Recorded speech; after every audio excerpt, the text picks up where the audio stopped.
Lily, and today I'm going to be doing that book review on Me Before You. So overall, I like the book, I like the writing, I like the concept, I like the story, but there was just one main thing that kind of bugged me throughout the book. I did only pick this book up because the movie's coming out, which I will review, but a lot's going on in my life right now, and I'm doing my best to get them out as soon as possible. Okay, so I'm going to give a little background on this book. So basically this book follows a girl named Louisa Clark. She has a pretty normal life and everything starts to change when she loses her job. So now she's without a job and her family is already having financial problems. So Louisa sets out to the job center to get another job, or at least interview for another job. So it seems kind of hard to get a job during this time that this book takes place, which is 2009 in the United Kingdom. And also because of her previous job, she's not really qualified for most jobs too. So it's definitely a struggle for her. But finally, she finds a job to be a caregiver and the story kind of just shoots off there. The book really tells the story between her and the person that she's caregiving, and his name is Will Traynor. Oh, and Louisa's 26 and Will is 35. But she's a normal girl who stays within her small town. And on the other hand, Will was a really active, passionate, outgoing, adventurous type of guy. So they were like polar opposites. But Will gets into an accident, which ironically was just a car accident. Like you would think he, I don't know, got an accident jumping off a cliff or skydiving. But no, it was a car accident, which is really unfortunate. So basically he's now paralyzed from the neck down. I can't say the word. I'm not going to attempt it because I would just butcher it. And life is hard for him. He used to have this incredible life, but now he can't really do anything and he feels really imprisoned within himself. So the story really talks about Louisa and Will together and how their relationship forms. And it's not your typical romantic relationship. The book seems like it would be a romantic novel, even though there is romantic aspects to it, but it's not focused on it. It's really focused on understanding one another and understanding people around you and the people that you love. It also takes a deep look into whether something is right or wrong, and when is it right to make a decision for someone else, or when is it time to let someone make their own decisions when they've been in a really difficult situation. To me, unexpectedly, this book really covers a lot of topics, and I honestly thought it was going to be like, you know, a typical romantic contemporary, but this isn't. This really talks about many different topics that are kept quiet, and it's portrayed in a really good and interesting way. Okay, so let's get on with the spoilery section. If you can't tell, this is a different day. I'm wearing different clothing. Okay, so right off the bat, I want to start off with why I kind of gave it a 4 out of 5 stars. I know a lot of people gave it a 5 out of 5 stars. So overall, I love the book. I love the concept. I love the story. I loved even the writing was really good.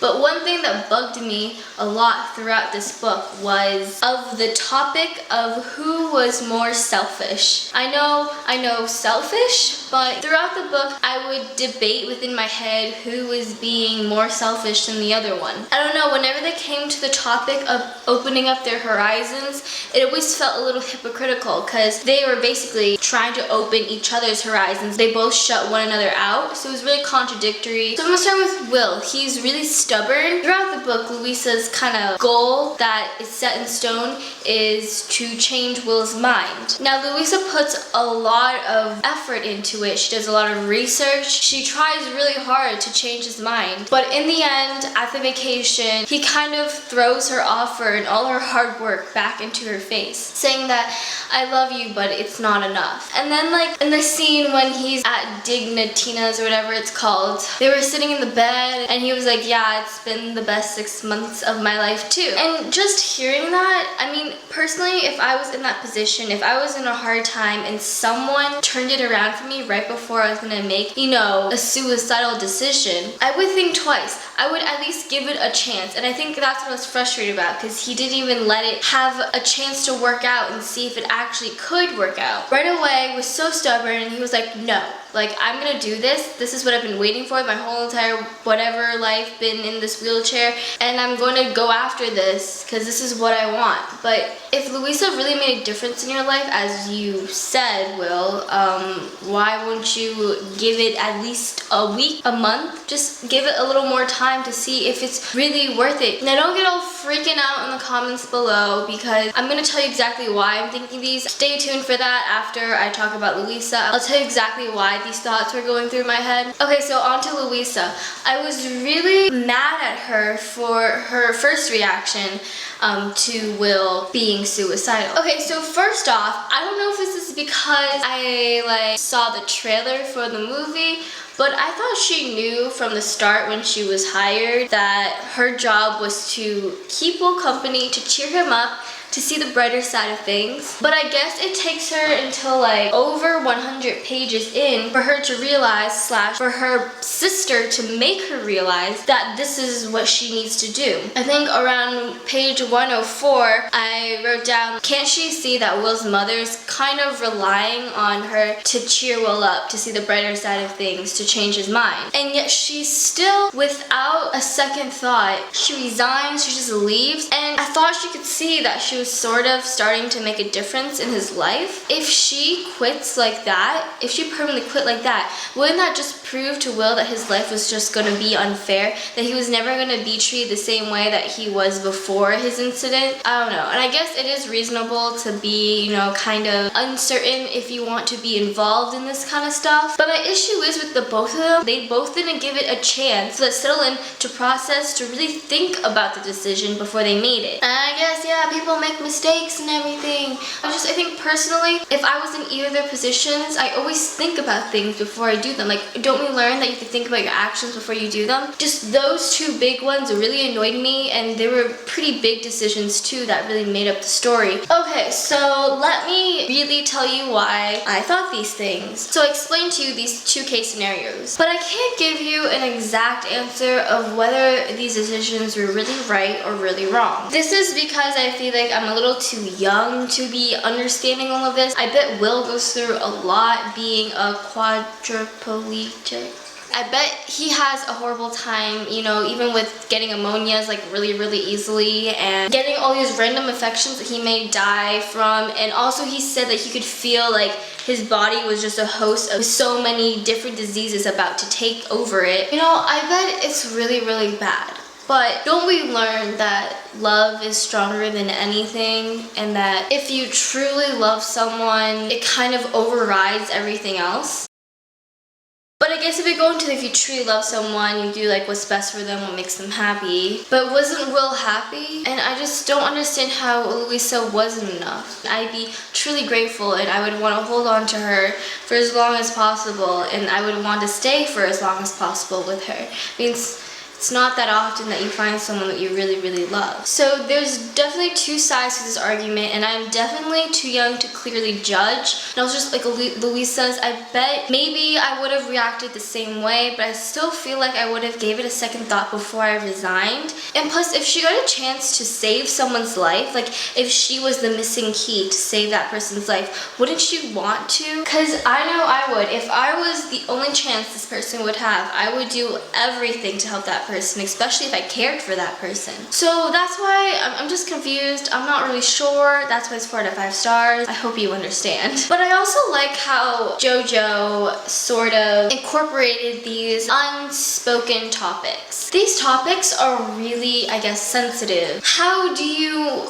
treat a how do you treat paralyzed people? How do you treat, you know, them without making them feeling uncomfortable? And I guess it's really hard because most likely you will make them feel uncomfortable. And also, you know, suicide and assisted suicide and just dealing with these things never have a right answer. And maybe that's why I'm confused about, you know, this whole selfishness thing. There's never a right answer, so it's hard to determine what you should really do and how you go about things. But I do like how in this book, Louisa slowly slowly learns the things that make Will more comfortable. He doesn't like when people stare at him, so when they go to the castle, they go to the garden where there's not that many tourists. When going into this, I thought this was like, you know, a predictable, romantic, contemporary book, but really this book isn't really a romantic book, but just how they interact and how they deal and are with each other. In a sense, a coming of age for both of them. This is sort of Louisa's coming of age. She's just this normal girl who stays within her small town. But meeting Will, she opens up her horizons, and she was living in Paris at the end, and she just became more adventurous. I love the part when she went diving on the vacation and she came back and said to Will, like, why didn't you tell me this earlier? Like, this is so cool. And then for Will, he was just so set in stone. This wasn't the life for him. And I guess in the end, he kind of stays like a static character, and Louisa's more of a dynamic character. But there is a small aspect of his coming of age. There is a possibility that he could have a great life. At the same time, I kind of liked how Jojo didn't make this a perfect happy ending. This kind of showed that life isn't fair, and life doesn't always wrap up perfectly as portrayed in movies and other stereotypical romantic books. I was actually in Spanish class, and my Spanish teacher said that a lot of Hollywood movies have these perfectly wrapped up happy endings, but a lot of the movies that she watched when she was little don't, and they kind of have open endings, and you can more imagine yourself how it ends. And I feel like us, we like the concrete ending because it feels safe. So let's kind of move on from that, and I want to talk about Louisa's family. I really like her family. At first I didn't really like them for picking on her so much. If you read on the sleeve, it says like she's with a really close family. In the beginning I felt like they were like bullying her. Towards moving on to the middle end, you can really see that they are a close family, and definitely a big part of it is her sister Trina. I don't have a sister kind of like that. I mean, I have a little sister, she's only like a little over 2. I'm 15. If you count a sister, my aunt who's only 11 years older than me, I guess she's sort of like a sister to me, but she's more of an aunt to me. Basically, unrelatable to me. I kind of can't relate to how back and forth the relationship was. She seemed great at first, but then that whole kind of like fighting over the room thing made me kind of about her. But then in the end, you know, she helps her through it. I guess sisters fight, but in the end, they'll always love each other. I liked it with the different point of views. You kind of see what other people are thinking, and it was a nice change sometimes. And I actually really liked how the scene where Louisa's dealing with Will kind of actually going, it was in Trina's point of view. I actually liked reading it like that, like an outsider observing what was going on. Oh, and speaking of point of views, I really like Nathan, and I'm really wondering what happened to him after. I know he's a professional, so he probably just went and worked for a different client, but he seemed to really like Will, and I wish I kind of got some closure on him in the end of the book. And I guess the message of this book is live boldly, and just like, you never know what's gonna happen, and you might as well live it to, maybe not to the extreme, but live it well enough, live it open enough, and every once in a while open your horizons. Okay, so while I was reading this, I came up with this new segment within my That Book Review, and it's gonna be LOLs and R+C. So LOL is just, laugh out loud, things that made me laugh out loud. And then R+C is read and comment. So I just have a bunch of pictures of these pages that I really liked or something. I'm just going to read them and just comment on them, tell you what I felt, why I took this picture. I said to R+C page 88 to 99, and I just quickly flipped through it, and it's the scene when Mrs. Trainer hires like the cleaners to clean the annex. So they're outside and they're kind of forced to talk. They open up to each other a little bit. She opens up about her boyfriend, and he opens up about his ex-girlfriend. And then she talks about she has potential, which we see in the trailer. And then I think Louisa blackmails him into shaving and cutting his hair because he had an itch on his ear. And then, she talks about how there's this weird intimacy with this job.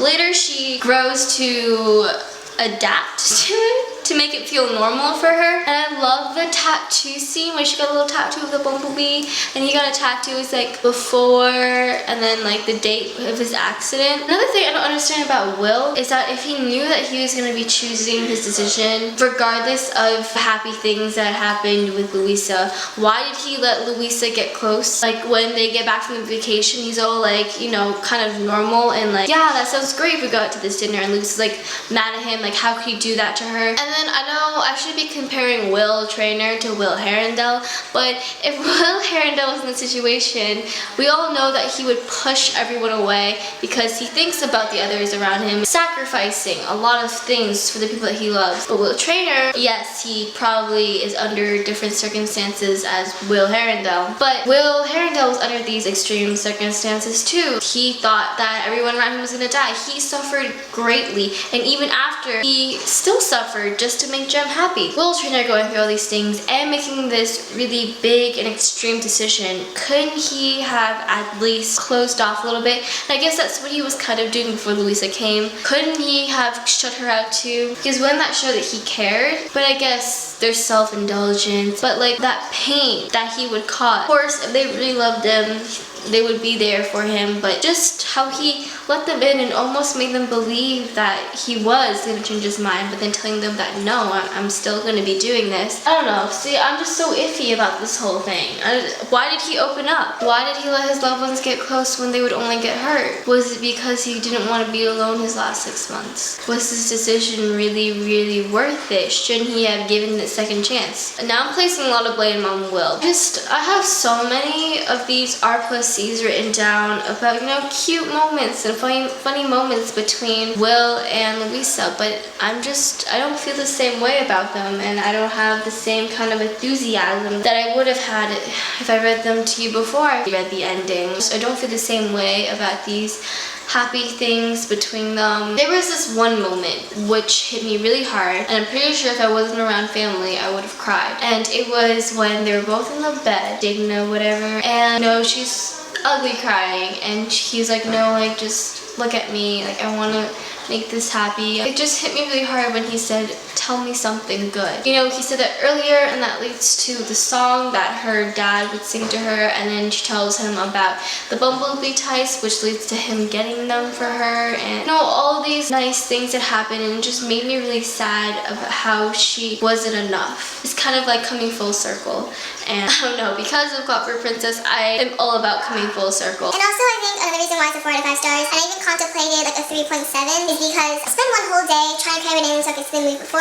Seeing the movie never actually ended up happening. You know a book's not 5 out of 5 stars if it wasn't worth spending a whole day trying to finish it. Like by the end of it, if it was Clockwork Princess, I think I would have been like totally okay with it, that I literally spent the whole day just reading a book. But after I finished One Before You, I felt guilty of how I should have been studying, I should have did other things. But the fact that I didn't feel that it was 100% worth using up all my time in one day meant that this wasn't a 5 out of 5 stars for me. Keep in mind that contemporaries aren't my thing. I am more of a fantasy, dystopian, you know, I tend to stay away from contemporaries. So keep all these factors in mind when I make it 4 out of 5 stars. I think that's all I have to say about this book. I am definitely unsure exactly how I feel. I just want to make sure that you guys understand why. Tell me if you guys are also sort of confused. I said earlier, overall, I love the book, the story, the writing, the concept, and I like the message that it brings to live boldly. So yeah, that's all I have to say. Have a great day, afternoon, wherever you are.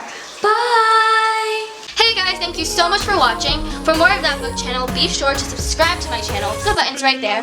And follow me on Instagram, Bookstagram, Goodreads, and Twitter. Don't forget to check out the description. I always have some links in there and the music that I use. So if you're ever interested in the music, it's down there. It's also right under the subscribe button, so you can check that out there. And lastly, in about 2 seconds, my previous 2 videos will pop up, and you can watch those for more of That Book Channel. Thank you so much, and bye. I'm redoing my magnificent May book haul plus wrap-up plus TBR. It comes a time where you just gotta buy books. At last, the wheel comes full circle. I don't wanna leave. And today I'm gonna be doing a That Book review on Clockwork Princess.